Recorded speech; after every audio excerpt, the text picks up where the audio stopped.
Hello students, welcome back to the YouTube channel of Akbar classes. Akbar classes के YouTube channel में आप सबका स्वागत है। We are discussing atomic structure and transformation of matter.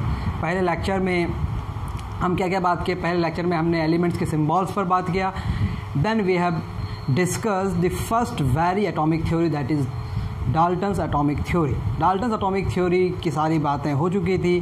मैंने कहा था कि जो कमिंग लेक्चर होगा, नेक्स्ट लेक्चर होगा, उस पर हम बात करेंगे कि डाल्टन्स एटॉमिक थ्योरी में क्या कमी रह गई, या फिर जैसे जैसे साइंस फर्दर डेवलप किया, इस एडवांसमेंट के साथ, इस डेवलपमेंट के साथ उसमें क्या क्या कमी निकल गई। तो क्या हुआ, डाल्टन्स के अकॉर्डिंग जो एटम होता है, atom is indestructible, incapable of being cut, which can not be further divided, यानी कि उसके बाद और कोई पार्टिकल नहीं है। An atom is the ultimate particle. But जैसे जैसे साइंस में एडवांसमेंट हुए, बहुत सारे एक्सपेरिमेंट्स हुए, उन एक्सपेरिमेंट से ये साबित हो गया कि एटम के अंदर भी कुछ पार्टिकल्स हैं जिनको कहा गया सब एटॉमिक पार्टिकल्स। यानी कि जैसे ही सब एटॉमिक पार्टिकल के बारे में पता चला, जैसे ही सब एटॉमिक पार्टिकल्स की डिस्कवरी हुई, डाल्टन्स एटॉमिक थ्योरी का जो पहला पोस्टुलेट था कि atoms are the tiniest particles which can not be broken down in further, वो क्या हो गया, रिजेक्ट हो गया। यानी कि डाल्टन की एटॉमिक थ्योरी साइंस के एडवांसमेंट के साथ लिमिटेड हो गई, और उन्हीं लिमिटेशंस को we are going to discuss. सबसे पहले हम उसी को डिस्कस करेंगे। क्या डिस्कस करेंगे? Limitations of Dalton's atomic theory. अगर आपने पहला लेक्चर नहीं देखा है तो please go and watch the first very lecture, atomic theory. Dalton's atomic theory के लिमिटेशंस क्या है? सबसे पहली बात कि क्या आफ्टर द डिस्कवरी ऑफ सब atomic particles the first very postulates of DAT, Dalton's atomic theory, is rejected after the discovery of subatomic particles,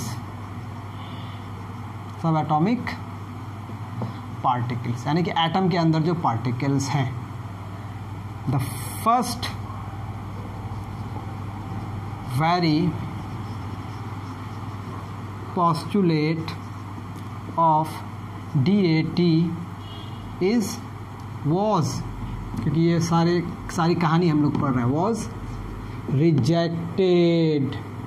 okay, दूसरी जो लिमिटेशन थी वो क्या थी? डाल्टन ने क्या कहा था कि आपके पास एक एलिमेंट है, for example you are having sodium, carbon, whatever the element, एक एलिमेंट के सारे एटम्स आइडेंटिकल होंगे। लेकिन जब नेचर में एलिमेंट्स को स्टडी किया गया तो पाया गया कि एक ही एलिमेंट के एटम्स में भी डिफरेंस होते हैं। एक ही एलिमेंट के एटम के मास में फ़र्क हो सकता है। अब वो फ़र्क कैसे होता है, we will deal after knowing the सब atomic particles. Atomic number, mass number का कॉन्सेप्ट जब हम पढ़ लेंगे तब मैं बताऊंगा, लेकिन ये टर्म्स में बता दूं। यानी कि दो चीज़ें डिस्कवर हुई। वो क्या था? एक था डिस्कवरी ऑफ आइसोटोप, और तीसरा क्या है? Discovery of isobar. ये आइसोटोप्स, आइसोबार्स क्या हैं ये भी आपको समझ नहीं आएगा। क्योंकि इसको समझने के लिए आपको दो कॉन्सेप्ट जानना ज़रूरी है, atomic mass number and atomic number. तो डिस्कवरी ऑफ आइसोटोप्स में क्या है कि same elements but different mass number. Discovery of isobars का मतलब ये हो गया different elements but same mass number. तो इन दोनों की डिस्कवरी के बाद डाल्टन्स ने जो एलिमेंट्स के बारे में जो थ्योरी बात कही थी वो गलत हो गई ना। तो after the discovery of isotopes ये पता चला कि डिफरेंट सेम एलिमेंट्स के एटम डिफरेंट हो सकते हैं, और आइसोबार्स के डिस्कवरी से ये पता चला कि डिफरेंट एलिमेंट्स के एटम्स सेम हो सकते हैं किसी रिस्पेक्ट में। जिस तरह से किसी रिस्पेक्ट में, कौन से रिस्पेक्ट में? On the basis of mass की अगर बात करेंगे तो सेम एलिमेंट के एटम्स डिफरेंट मास बेयर कर सकते हैं, और अगर मास की बात करेंगे तो डिफरेंट एलिमेंट के एटम्स सेम मास बेयर कर सकते हैं, जिसको हम डिटेल बाद में पढ़ेंगे। तो discovery of isotopes and discovery of isobars ये दोनों डाल्टन्स की एटॉमिक थ्योरी से कंट्राडिक्ट कर गया। Discovery of isotopes contradicts contradicted लिखेंगे क्योंकि हम पास्ट में बात कर रहे हैं। Contradicted DAT and discovery of isobars also contradicted DAT। इसमें डाल्टन की कोई गलती नहीं है। जब डाल्टन ने अपने एटॉमिक थ्योरी दी थी उस वक्त सब एटॉमिक पार्टिकल्स के बारे में भी कोई जानकारी नहीं थी, उस वक्त आइसोटोप्स के बारे में भी कोई जानकारी नहीं थी, आइसोबार्स के बारे में भी कोई जानकारी नहीं थी। लेकिन साइंस एडवांस किया, साइंस में एडवांसमेंट आए, साइंस फर्दर डेवलप किया तो ये सारी बातें खुल के आई। तो डाल्टन्स की एटॉमिक थ्योरी को अब हम नहीं मानेंगे, बट शुरुआत यहीं से होती है।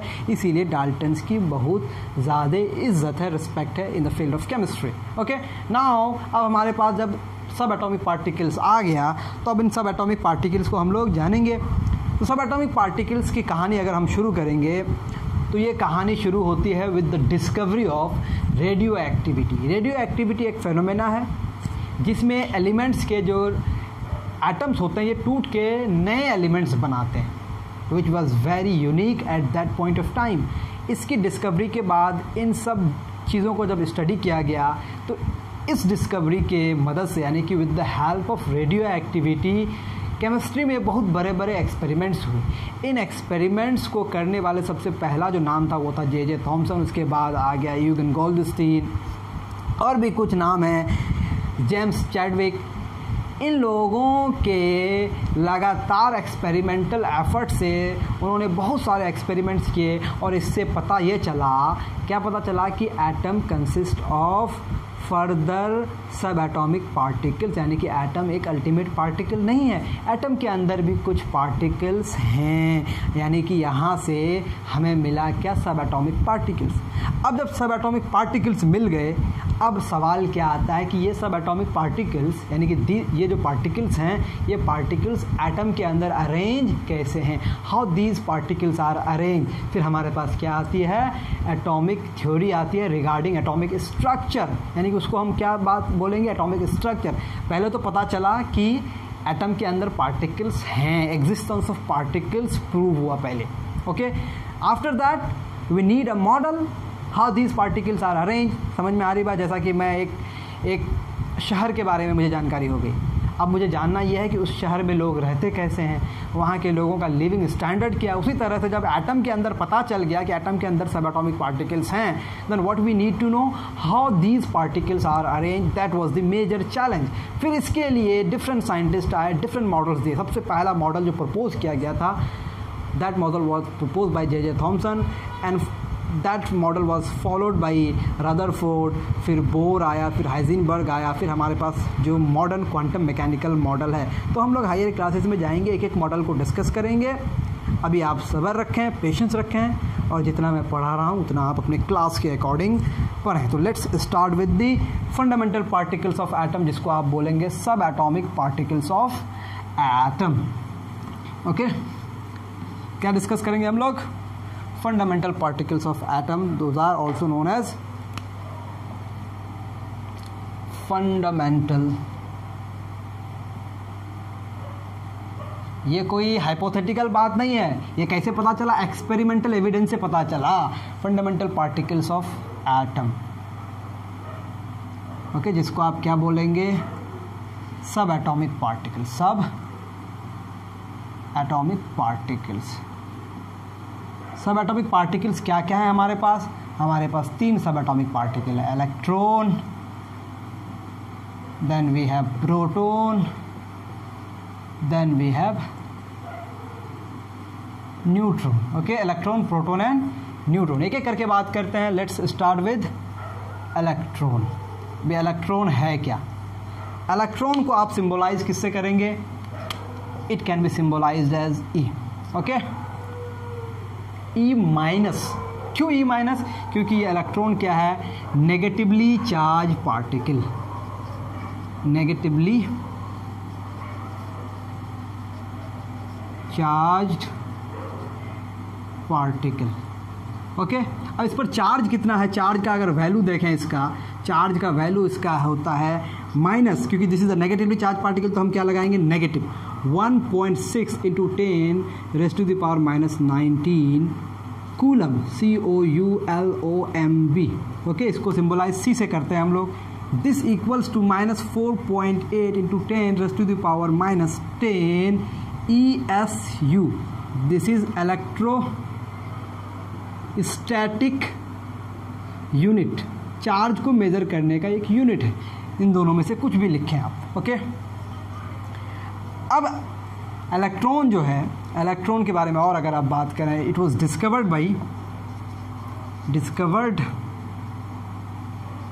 By J Thomson. ओके. इसको डिस्कवर किसने किया? जे थॉमसन ने. अब ये इलेक्ट्रॉन का अगर पोजीशन देखें, जब हम स्ट्रक्चर की बात करेंगे वहाँ हम इसको बताएंगे कि इलेक्ट्रॉन किस तरह से अरेंज है और इसके बारे में क्या लिखा जा सकता है. जब इसके मास को हम कंसीडर करेंगे तो इसका मास एक एटम के कंपैरिजन में नेग्लिजिबल होता है. इट हैज़ नेग्लिजिबल मास, लेकिन इसका मास का वैल्यू है. अगर आप रिलेटिव मास बोलें, रिलेटिव मास इसका, अगर रिलेटिव मास की बात करेंगे इसको अगर, तो दिस इज़ 0. लेकिन इसका एक्चुअल जो मास है, जिसको आप एब्सोल्यूट मास बोलेंगे, क्या बोलेंगे? Absolute mass. ये कितना छोटा है आप देखें ज़रा value, 9.1 into 10 raise to the power -31 kilogram. कितना छोटा है, 10 की raise to the power -31.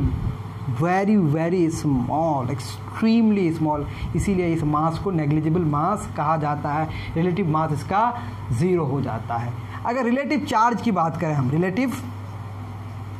Relative charge की बात करें तो रिलेटिव चार्ज को आप बोलेंगे -1 यूनिट. समझ में आ रही बात? रिलेटिव यानी कि एक पार्टिकल को दूसरे पार्टिकल से जब कंपेयर करेंगे तो इसके, क्योंकि electron is the smallest particle, smallest known particle. अब हम लोग नोन बोलेंगे हम इसको, क्योंकि एटम को जब स्मॉलेस्ट बोल दिया गया तो फर्दर किसकी डिस्कवरी होगी? इलेक्ट्रॉन की. तो अब हमारे पास अभी नोन क्या है? Electron smallest. हो सकता है इससे छोटा भी कुछ हो या फिर स्टडी हो रही हो उस पर, तो हम इसको क्या बोलेंगे? N electron is the smallest known particle. इससे छोटा तो चार्ज नहीं हो सकता है ना. इसीलिए इसको अगर हम एक यूनिट माने विद नेगेटिव साइन तो ये क्या हो गया? Relative charge. बट इसका एक्चुअल वैल्यू क्या है? -1.6 into 10 raise to the power -19 coulomb, which is equal to in electrostatic unit -4.8 into 10 raised to the power -10 electrostatic units. This is about electron. Electron was discovered by J Thomson. ये हो गई किसकी बात? Electron के बारे में बातें. Okay. Now अब ये प्रोटॉन क्या है? Okay, let's discuss about proton. Number 2 we have proton. Okay. Proton को हम लोग E+ से सिंबलाइज कर सकते हैं या सिंपली P से सिंबलाइज कर सकते हैं. ओके. तो सबसे पहले इसको डिस्कवर किसने किया? तो it was discovered by whom? This was discovered by Eugen Goldstein.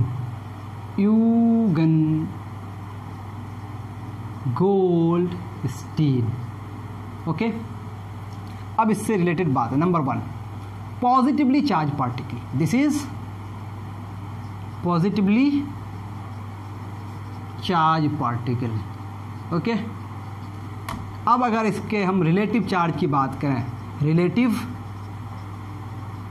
Charge की बात करें तो दिस हैज़ +1 रिलेटिव चार्ज. यानी कि इलेक्ट्रॉन पर जितना चार्ज होता है उतना ही चार्ज एक प्रोटॉन पर होता है. But what is the difference? It has positive charge. मतलब इलेक्ट्रॉन और प्रोटॉन के चार्ज का नेचर अपोजिट है. समझ में आ रही बात? ये एक वैल्यू तो दोनों का सेम है, बट दोनों का नेचर क्या है? अपोजिट है.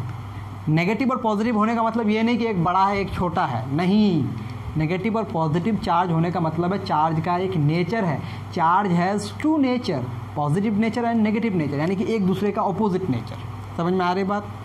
एक चार्ज एक तरीके से बिहेव कर रहा और दूसरा चार्ज उसके अपोजिट बिहेव कर रहा, तो दोनों का जो नेचर है वो अपोजिट नेचर का है. और हम लोग कन्वेंशन में मान चुके हैं कि एक अगर पॉजिटिव है और अगर दूसरा उसके अपोजिट बिहेव कर रहा है तो उसके पास नेगेटिव होगा. तो नेगेटिव और positive, these are the nature of charges. तो रिलेटिव चार्ज क्या हो जाएगा? +1 यूनिट. +1 यूनिट. ओके. अगर इसका एब्सोल्यूट चार्ज की हम बात करें, एब्सोल्यूट चार्ज की अगर मैं बात करूं तो absolute charge is 1.6 into 10 raised to the power minus 19 coulomb. C stands for coulomb. This can be equal to 4.8 into 10 raised to the power minus 10 ESU. मैंने डिस्कस कर दिया कि क्या होगा. अब इसके मास की अगर मैं बात करूं, तो मास क्या है? इट हैज़ मास इसके दो तरह का होगा. एक आप बोलेंगे रिलेटिव मास. तो एक एटम के मास में इसका मास जो माना जाता है वो माना जाता है 1 यूनिट. जिस तरह से एक इलेक्ट्रॉन का मास को हमने 0 मान लिया, उस तरह से एक प्रोटॉन का मास को 1 यूनिट माना जाता है.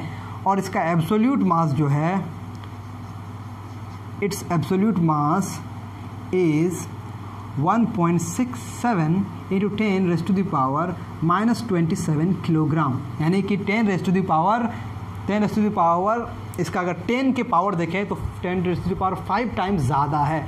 और एक रिलेशन क्या है? The mass of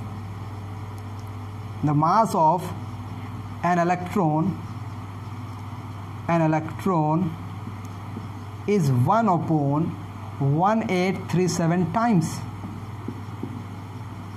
of mass of a proton.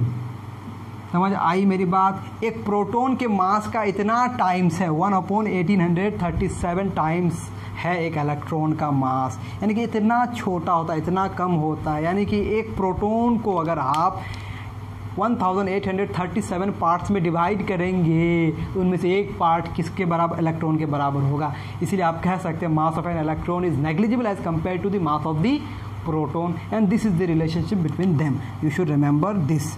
ठीक है, this is all about what? Proton. अब प्रोटॉन रहता कहाँ है हम स्ट्रक्चर ऑफ एटम में डिस्कस करेंगे. Now we have the last sub atomic particle, that is neutron. Okay, अब न्यूट्रॉन के बारे में डिस्कस कर लेते हैं. Electron negatively charge particle, proton positively charge particle. What is this neutron? नाम ही से पता चल रहा है कि ये न्यूट्रॉन है. न्यूट्रॉन को हम लोग n से रिप्रेजेंट करेंगे. This was discovered by James Chadwick. Okay, ये बहुत बाद में डिस्कवर हुआ है.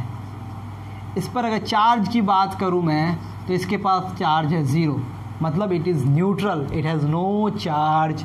ओके, मास की अगर मैं बात करूं तो मास इसका, अगर रिलेटिव मास की मैं बात करूं Rm, this is equal to 1 unit. यानी कि इसके भी मास को हम प्रोटॉन के मास के बराबर मानते हैं. इनफैक्ट एक न्यूट्रॉन का मास प्रोटॉन के मास से थोड़ा सा ज़्यादा होता है, बहुत ही थोड़ा सा.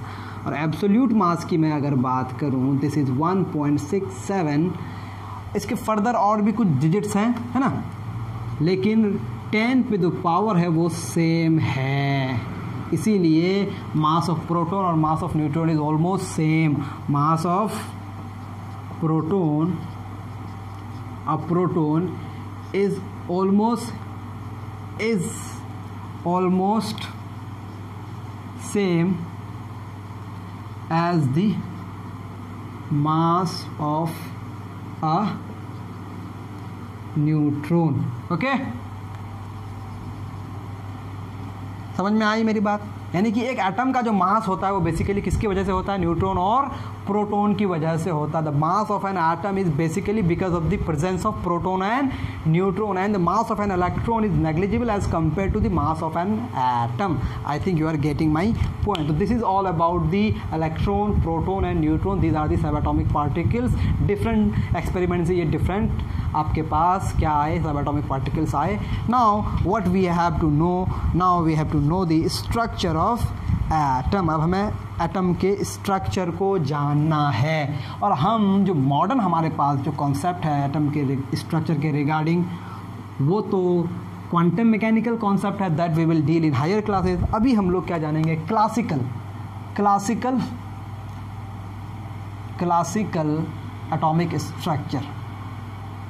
Atomic structure. एटॉमिक स्ट्रक्चर जब मैं बोलूँ तो क्या मैं जानना चाह रहा हूँ? How the subatomic particles how are the सब एटॉमिक पार्टिकल्स अरेंज, ये इसका मैं जवाब देना चाह रहा हूँ। मेरा जब मैं एटॉमिक स्ट्रक्चर के बारे में कह रहा हूँ, मेरा मतलब क्या है, मेरा कहने का तात्पर्य क्या है, what I mean to say कि हाउ दीज सब एटॉमिक पार्टिकल्स आर अरेंज। तो सबसे पहला क्लासिकल कॉन्सेप्ट में नंबर वन क्या है? नंबर 1, आपके पास 3 सब एटॉमिक पार्टिकल्स हैं, इलेक्ट्रॉन्स, प्रोटॉन्स और न्यूट्रॉन्स। तो सबसे पहले जो हमारे पास प्रोटॉन्स और न्यूट्रॉन्स हैं, protons and neutrons of an atom are concentrated, ऐसे लिखेंगे, densely concentrated at the center, as a center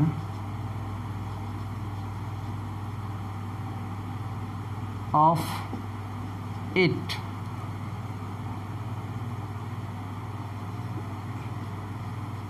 which is extremely small region। क्या मैं कह रहा हूँ? Protons and neutrons of an atom are densely concentrated, बहुत ही हाई डेंसिटी में दे आर कंसंट्रेटेड। कहाँ पर? At the centre of it, उस एटम के सेंटर में है, which is extremely small region, जो बहुत ही छोटा है। This region is called nucleus of an atom. तो हमें सबसे पहली बात क्या मिली? नई बात, that is nucleus.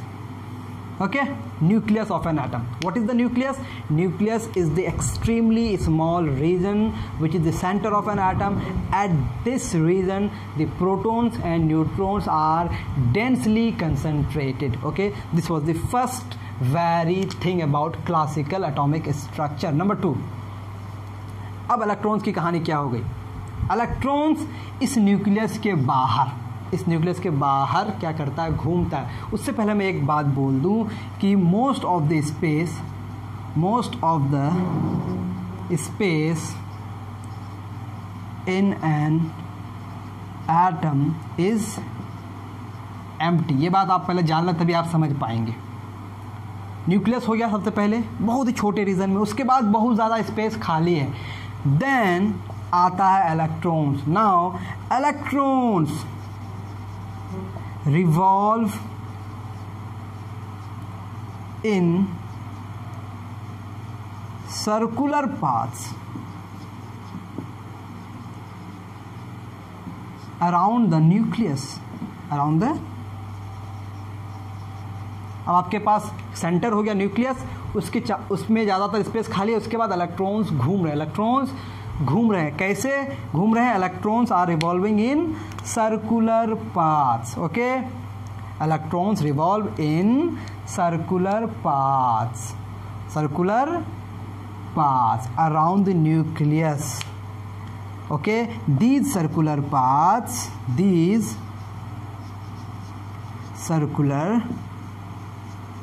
paths are called as, क्या बोलेंगे? इसको शेल कहा गया है, इसी को ऑर्बिट कहा गया है, इसी को एनर्जी लेवल कहा गया है। ओके, मैं बार बार कह रहा हूँ, this is not the final atomic structure. Atomic structure के बहुत सारे थ्योरीज हैं जो हायर क्लासेस में आप 1 by 1 स्टेप बाय स्टेप पढ़ेंगे। तो आपको क्या मिला? एक सेंटर है, बहुत ही स्मॉल है, जिसको आप न्यूक्लियस बोलेंगे, जहाँ पर प्रोटॉन्स और न्यूट्रॉन्स हैं, उसके बाहर स्पेस खाली है।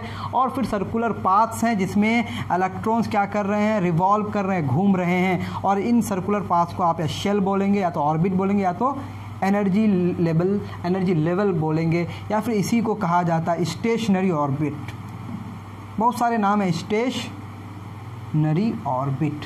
आप ऑर्बिट सिर्फ याद रखें, that is more than enough. अब इन ऑर्बिट्स का नाम क्या है? इन शेल्स को हम कहते हैं, सबसे पहला जो शेल होगा इसका नेमिंग क्या है? नेमिंग अगर देखें, सबसे पहले शेल को आप बोलेंगे के, उसके बाद L बोलेंगे, उसके बाद M बोलेंगे, उसके बाद N बोलेंगे, N अल्फ़ाबेटिकली आगे बढ़ेंगे, यानी कि these are the naming of the shell. तो this is about the atomic structure. Okay, अब ये इलेक्ट्रॉन्स जब घूमते हैं, कैसे घूमते हैं? Electrons revolve in circular path around the nucleus. तो इसमें एक बात और ऐड कर दें, क्या ऐड करेंगे? आपके पास सेंटर है, सेंटर पे क्या पॉजिटिव चार्ज है, न्यूक्लियस, और इलेक्ट्रॉन्स घूम रहे हैं, इलेक्ट्रॉन्स के पास नेगेटिव चार्ज है। तो आपको एक बेसिक फंडा तो पता होना चाहिए। कौन सा बेसिक फंडा? कि जो चार्जेस होते हैं, चार्जेस का नेचर अगर ऑपोजिट हो गया तो एक दूसरे को क्या करेगा? अट्रैक्ट करेगा। ओके, अगर वो सेम है तो रिपल करेगा। तो सेंटर में क्या पॉजिटिव चार्ज है तो इलेक्ट्रॉन को क्या करेगा? वो अट्रैक्ट करेगा। तो हो सकता है कि इलेक्ट्रॉन वहाँ जाके गिर जाए, लेकिन इलेक्ट्रॉन्स को क्या करना है? घूमते रहना है। तो इलेक्ट्रॉन्स के पास इतनी स्पीड होनी चाहिए कि उस अट्रैक्शन को, न्यूक्लियस का जो अट्रैक्शन है जिसको आप बोलेंगे न्यूक्लियर अट्रैक्शन, उसको क्या कर सके? ओवरकम्स कर सके। तो electrons are revolving in orbits with such speed so that it can overcome the electrostatic force of attraction। electrostatic force of attraction मैं क्यों कह रहा हूँ? चार्ज के द्वारा जो अट्रैक्शन होगा, the attraction caused by charge is called electrostatic force of attraction। I think आप मेरी सारी बातें समझ गए होंगे। अब मैं इस मॉडल को अगर बनाना चाहूँ तो आप ज़रा देख लें वो मॉडल कैसा दिखेगा आपको। How will this model look like, कैसा दिखेगा? तो मैं कोशिश कर रहा हूँ बनाने की। मान लेते हैं ये आपका हो गया nucleus, this is your nucleus. Okay, ये क्या हो गया? न्यूक्लियस। यहाँ पे क्या क्या है? प्रोटॉन्स हैं और न्यूट्रॉन्स हैं। इसके बाद स्पेस खाली होगा, उसके बाद आपके पास circular, I am not good at drawing things. Okay, ये हो गया मान लेते पहला ऑर्बिट। तो इसको आपने क्या नाम दे दिया? K। फिर आपके पास दूसरा ऑर्बिट होगा L। ये डिपेंड करेगा कि किस एटम की बात कर रहे हैं। फिर आपके पास हो जाएगा M। फिर आपके पास क्या हो जाएगा? N। ओके, अब इस मॉडल को किस साइंटिस्ट ने दिया था हमको मतलब नहीं है। अब इन सब को क्या बोल रहे हैं आपने कहा ऑर्बिट्स। ओके, ये हो गए ऑर्बिट्स। ठीक है, दिस इज़ योर न्यूक्लियस और इसके चारों तरफ सर्कुलर ऑर्बिट्स। इसमें कौन घूमेंगे? इलेक्ट्रॉन्स घूमेंगे। इसमें कौन घूमेंगे? इलेक्ट्रॉन्स घूमेंगे। इसमें कौन घूमेंगे? इलेक्ट्रॉन्स घूमेंगे। इसमें कौन घूमेंगे? इलेक्ट्रॉन्स। इलेक्ट्रॉन्स फिर रिवॉल्व इन दीज ऑर्बिट्स, और इसके बाद और भी ऑर्बिट्स हो सकते हैं। अब इस सेंटर में प्रोटॉन की कुछ संख्या होगी, न्यूट्रॉन की कुछ संख्या होगी, हर एटम के पास नंबर ऑफ इलेक्ट्रॉन्स कुछ होंगे। तो इनके लिए कुछ टर्म्स डिफाइन किए गए हैं। We will define these terms, यानी कि हमें कुछ और टर्म्स जानने हैं। वो टर्म्स क्या क्या होंगे? लेट्स सी कि वो टर्म्स क्या क्या हैं। सबसे पहले हम जानेंगे दो चीज़ हम जानेंगे। एक जानेंगे एटॉमिक नंबर जिसको हम रिप्रेजेंट करेंगे Z से। एक जानेंगे हम मास नंबर, इसको हम रिप्रेजेंट करेंगे A से। ओके, अब क्या है एटॉमिक नंबर? एटॉमिक नंबर जैसा कि मैं बार बार आपको कह रहा हूँ, एटम का नंबर। अब ये है क्या, इसको पहले डिफाइन कर लेते हैं। तो total number of, it is the total number of protons present at the nucleus, present in the nucleus। अब ये न्यूक्लियस किस में होगा? Of an atom. अब ये एटम किसका पार्ट है? Of an element.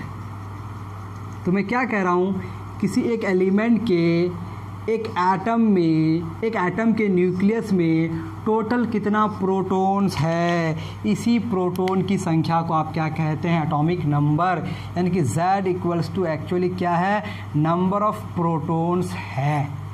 ओके, अगर आपके पास एक एटम न्यूट्रल है, फॉर अ न्यूट्रल एटम का मतलब ना तो उस पे कोई पॉजिटिव चार्ज है और ना ही कोई नेगेटिव चार्ज है। जब आपके पास एक न्यूट्रल एटम होता है, उसमें नंबर ऑफ प्रोटॉन्स जो होंगे that will be equal to the number of electrons, number of protons number of electrons के क्या होंगे, बराबर होंगे। कब? जब आपका एक एटम न्यूट्रल होगा, जब उस पर कोई चार्ज नहीं होगा। आपको पता है इलेक्ट्रॉन पर जितना चार्ज होता है प्रोटॉन पर उतना चार्ज होता है। अगर इलेक्ट्रॉन और प्रोटॉन की संख्या बराबर होगी, दोनों के नंबर्स बराबर हो गए, तो दोनों एक दूसरे को क्या कर देगा, कैंसिल कर देगा। तो रिजल्टेंट जो आपको चार्ज दिखेगा वो क्या दिखेगा, जीरो दिखेगा। यानी कि जब आपके पास एक न्यूट्रल एटम है, न्यूट्रल एटम का मतलब चार्ज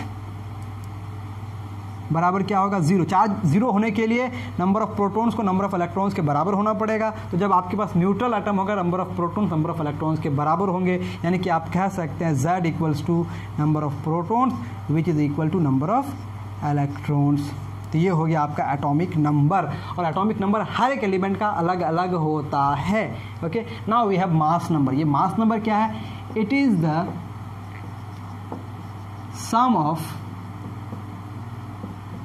सम है ये टोटल नंबर ऑफ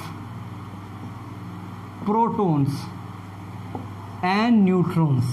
ओके, ये प्रोटॉन्स और न्यूट्रॉन्स दोनों कहाँ पर हैं, सेंटर में, न्यूक्लियस में। तो it is the sum of total number of protons and neutrons present, कहाँ पर प्रेजेंट होगा भाई, इन द न्यूक्लियस। न्यूक्लियस क्या है, वो सेंट्रल रीजन जहाँ पर प्रोटॉन और न्यूट्रॉन है। It is the sum of total number of protons and neutrons present in the nucleus of an atom of an element.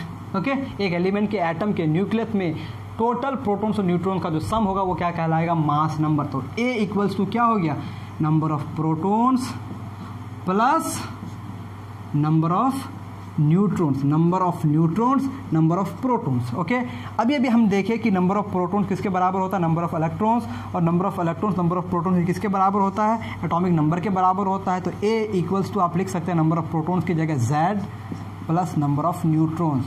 तो अगर आपको नंबर ऑफ न्यूट्रॉन्स कैलकुलेट करना हो, ये एक फॉर्मूला आपका तो हो गया एटॉमिक मास नंबर के लिए। इसको आगे और बढ़ा सकते हैं मज़ीद आप फर्दर। अगर आपको सिर्फ नंबर ऑफ न्यूट्रॉन्स कैलकुलेट करना है तो आप क्या करेंगे, A minus Z, that is mass number minus atomic number. Mass number से एटॉमिक नंबर माइनस कर देंगे तो आपको क्या मिल जाएगा, नंबर ऑफ न्यूट्रॉन। तो this is about atomic number and mass number. I think आप मेरी बात को बिल्कुल समझ पा रहे हैं। ये बात अगर आप समझ गए तो मैं अब आगे बढ़ रहा हूँ। अब आगे क्या है, एटॉमिक नंबर को समझते हैं, इस पर कुछ बातें और समझने की कोशिश करते हैं। ओके, जैसा कि मैं बोल रहा हूँ,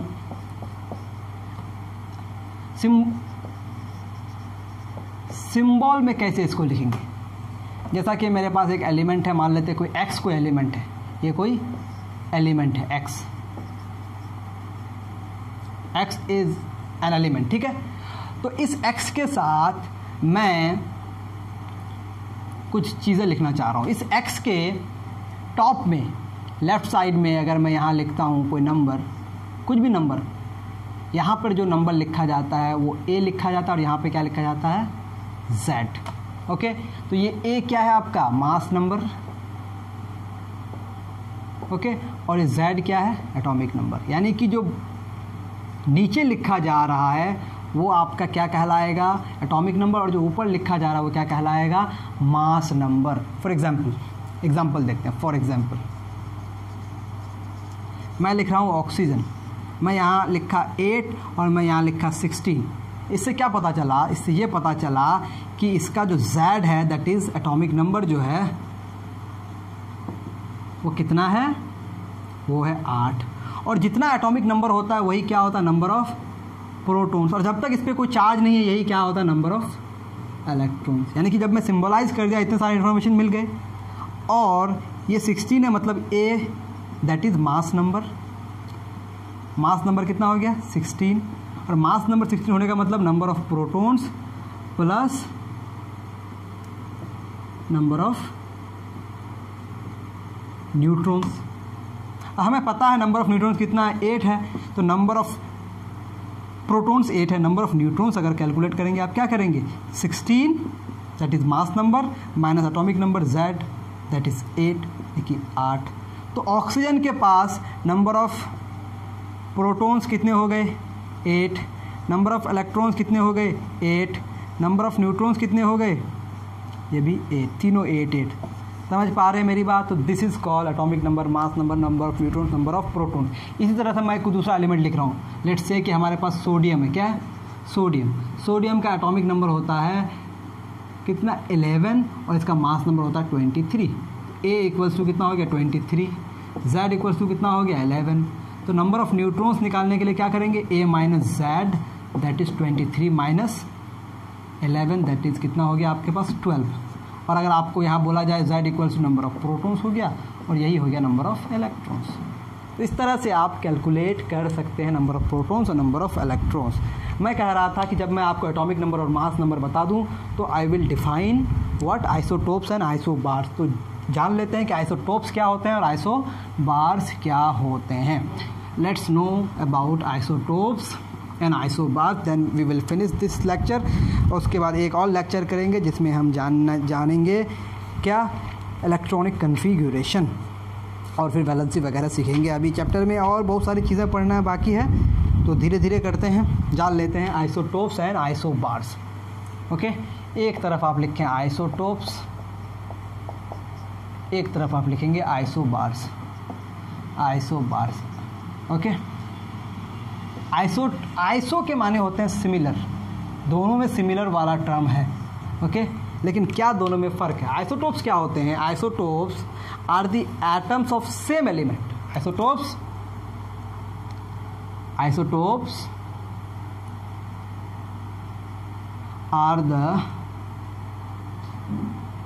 atoms of same element with different mass number। और मास नंबर डिफरेंट होगा तो उसका मास भी डिफरेंट होगा, यानी कि सेम एलिमेंट होगा लेकिन उसके कुछ एटम्स ऐसे होंगे जिसका मास नंबर डिफरेंट होगा। For example isotopes of hydrogen. Isotopes of, ये बहुत ही कॉमन है, आइसोटोप्स ऑफ हाइड्रोजन। हाइड्रोजन के आइसोटोप्स अगर आप देखें, आइसोटोप्स ऑफ हाइड्रोजन नंबर 1, इसके 3 आइसोटोप्स हैं। सबसे पहले जिसको आप हाइड्रोजन के नाम से ही जानते हैं। अब इस हाइड्रोजन को हम लोग आइसोटोपिक फॉर्म में क्या कहते हैं? प्रोटियम कहते हैं। क्या कहते हैं? प्रोटियम। इसको सिंबलाइज कैसे किया जाता है? H11। ओके, अब इसमें ये उसका क्या हो गया? Z, यानी कि Z बराबर कितना हो गया? 1, और A बराबर कितना हो गया? 1। तो नंबर ऑफ न्यूट्रॉन्स अगर निकालेंगे आप तो क्या हो जाएगा? A minus Z। A कितना है आपका? 1, और Z कितना है? 1, तो 0 हो गया। तो प्रोटियम के न्यूक्लियस में क्या नहीं होता? न्यूट्रॉन नहीं होता। This is very very interesting. सिर्फ दुनिया में एक ही ऐसा एटम है जिसका नाम प्रोटियम है, इसके न्यूक्लियस में क्या नहीं है? न्यूट्रॉन नहीं है। नहीं तो हर एटम के न्यूक्लियस में न्यूट्रॉन्स भी होंगे, प्रोटॉन्स भी होंगे, बट इसके में नहीं है। आई think you have got my point. Okay, अब दूसरी बात, दूसरा क्या है हमारे पास? प्रोटियम के बाद आता है deuterium. Deuterium, this is another isotope of hydrogen. इसको आप D से भी सिंबलाइज करते हैं, और इसको 1 यहाँ 2 लिखा जाता है, या फिर इसको H ही लिखते हैं, 1 2 लिखते हैं। ओके, तो इसका Z इक्वल टू तो 1 होना ही है, क्योंकि सेम एलिमेंट है तो Z कभी भी अलग नहीं हो सकता है। और A इक्वल्स टू कितना हो गया? 2। तो नंबर ऑफ न्यूट्रॉन्स कितना हो जाएगा भाई? 2 माइनस 1 दैट इज़ 1, यानी कि इसके न्यूक्लियस में एक न्यूट्रॉन, यहाँ पर 0, यहाँ पर 1, तो क्या बढ़ रहा है? न्यूट्रॉन बढ़ रहा है। नंबर 3 हमारे पास आता है ट्राइटियम। ट्राइटियम को आप T से सिंबलाइज कर सकते हैं या फिर H से ही सिंबलाइज करेंगे। 1 3 नाम ही से पता चल रहा है, और ये 1 3, तो Z equals to 1, A equals to कितना हो गया भाई? 3। तो नंबर ऑफ न्यूट्रॉन्स अगर आप कैलकुलेट करेंगे कितना हो जाएगा? 3 माइनस 1 दैट इज़ 2। ओके, तो same element but different mass number. Different mass number क्यों हो रहा है? क्योंकि नंबर ऑफ न्यूट्रॉन्स अलग अलग है। यहाँ पर 0 है, यहाँ पर 1 है, यहाँ पर 2 है। तो प्रोटियम के न्यूक्लियस में 9 न्यूट्रॉन, ड्यूटेरियम के न्यूक्लियस में 1 न्यूट्रॉन, और ट्राइटियम के न्यूक्लियस में 2 neutron. This is about the isotopes. हम हायर क्लासेस में और डिफरेंट एग्जाम्पल देखेंगे। There are so many element that shows isotopic form, जिसके आइसोटोप्स होते हैं। अब आइसोबार्स क्या हैं? आइसोबार्स जो होंगे, they are the isobars are the atoms of different element. Wow. Atoms of different elements having same mass number. How interesting, very interesting. Same mass number. अलग अलग एलिमेंट के एटम्स है बट मास नंबर सेम है, same mass number. जब mass number same होगा तो उसका मास भी ऑलमोस्ट सेम होगा. फॉर एग्जाम्पल मैं एक एक एग्जाम्पल लेके चीज़ों को ख़त्म कर रहा हूँ क्योंकि फिर हायर क्लासेज में भी तो बहुत चीज़ें पढ़नी है.